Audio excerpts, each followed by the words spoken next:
অপূর্ব লীলা তব তোমার গিরিধারী গোপাল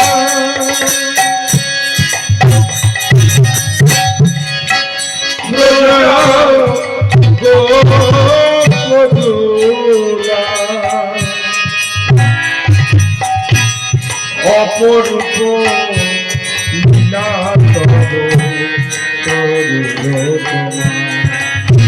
গিরিধারী গোপাল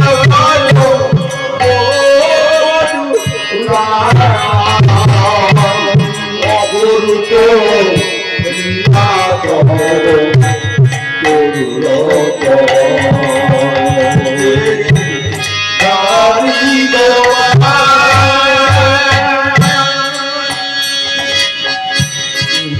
সখার কাছে তুমি চিরনিরূপম শ্রীরাধার হৃদয়ে প্রেমের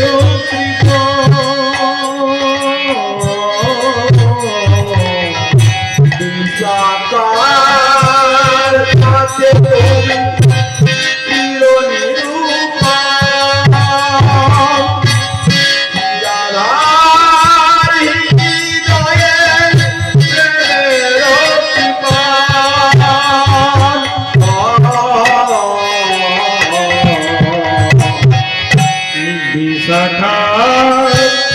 কাছে তুমি নিরূপম শ্রীরাধার হৃদয়ে প্রেমের কৃপণ শ্রীরাম সুদাম সখা গোপের রাখা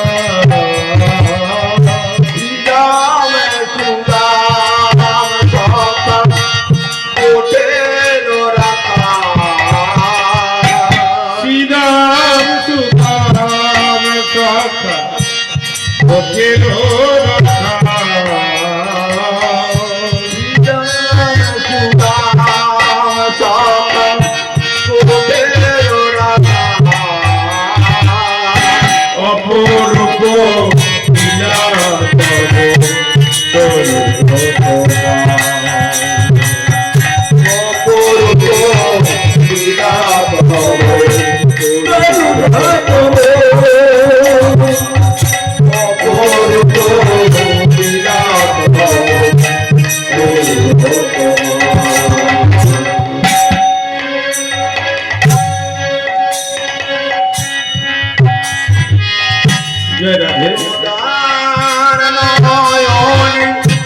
তুমি বলিছ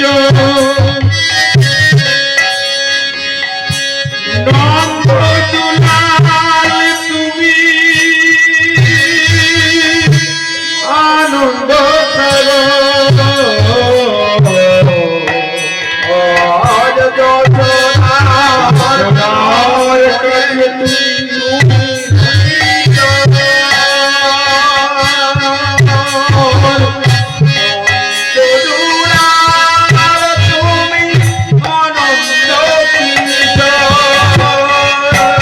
যশোদার কাছে তুমি তুমি মাখন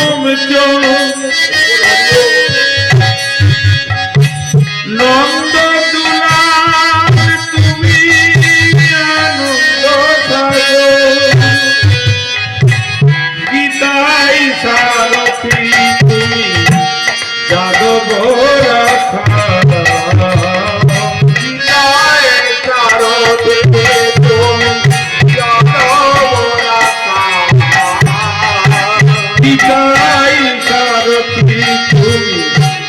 যাদব রাখা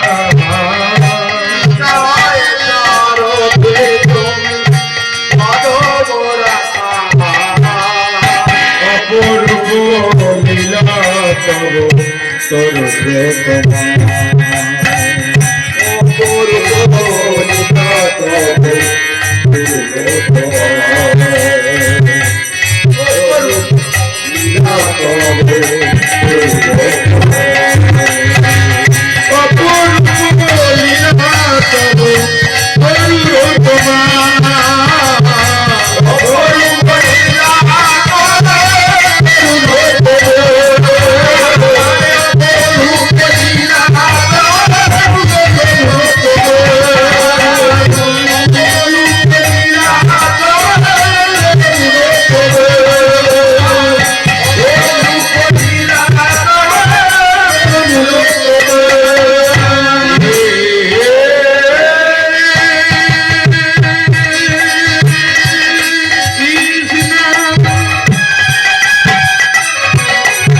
গোপেশু গোপিকা কান্ত তপ্ত কাঞ্চন গৌরাঙ্গী রাধে বৃন্দাবনেশ্বরী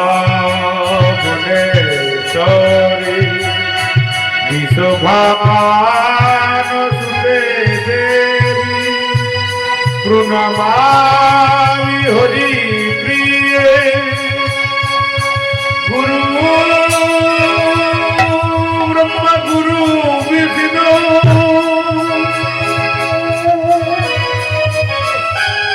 গুরুদেব মহেশ্বর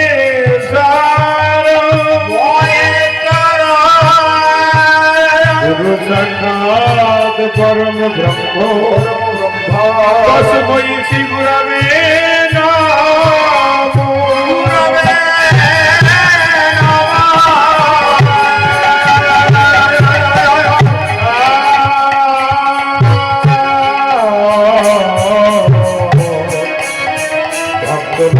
কল্পতরু ভক্ত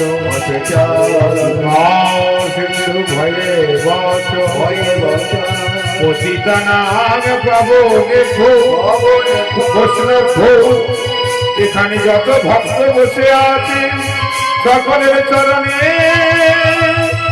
নমঃ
সবে ভাই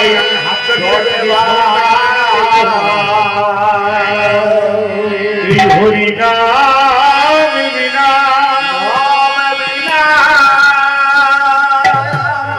কলি যুগে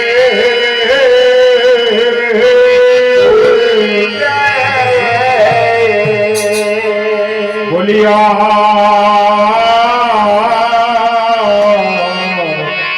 আরে গতি না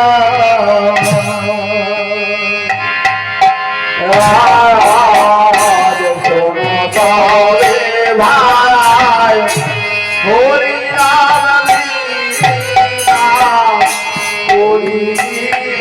গতি না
বটিরা বটিরে বটিরা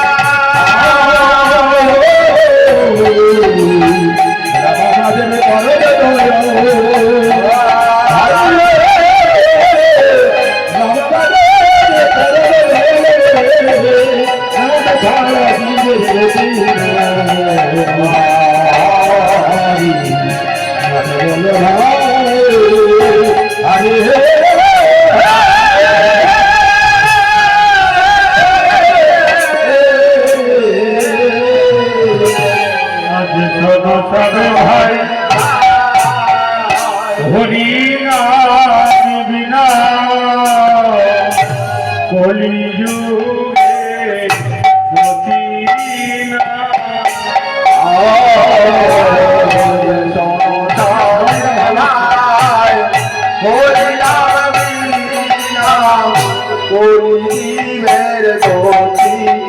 না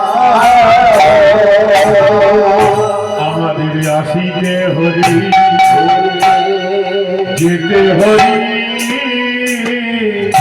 পর হরি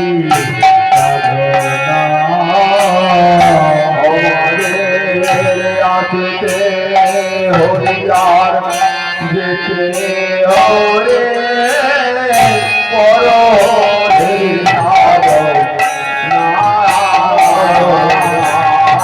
আমাদের আসিতে হরি আর যেতে হরি পর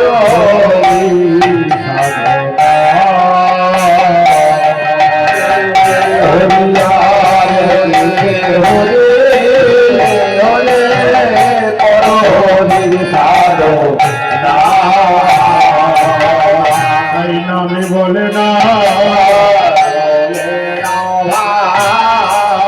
নামে বলে নাও ওই নাম্বারের জামার সম্বল রে না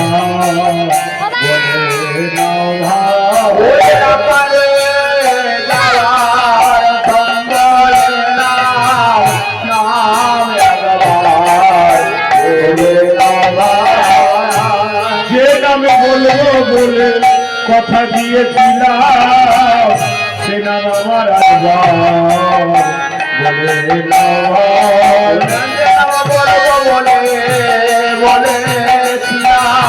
ওই না হরি হরি হরি বলে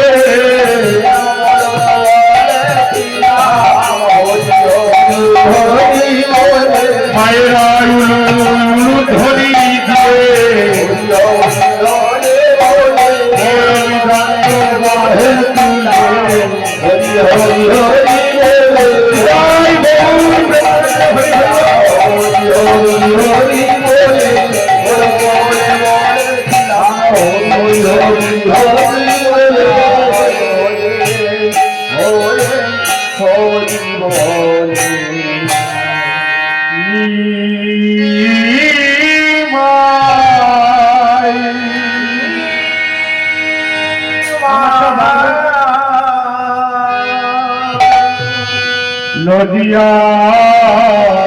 নদিয়ার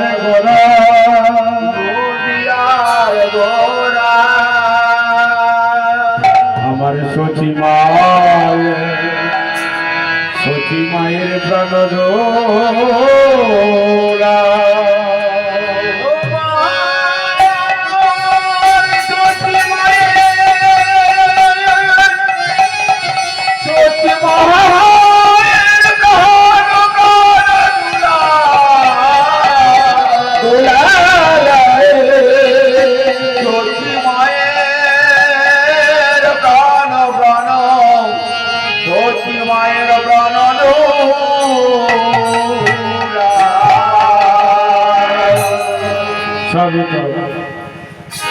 আমার গৌর ভক্ত নিত্যানন্দের ভক্ত এবং আমার আদ্যাশক্তি যোগমায়ার অংশ ভূতা সকল জননীগণ প্লেন হচ্ছে একটু ভাষা রিভাব দিয়ে দাও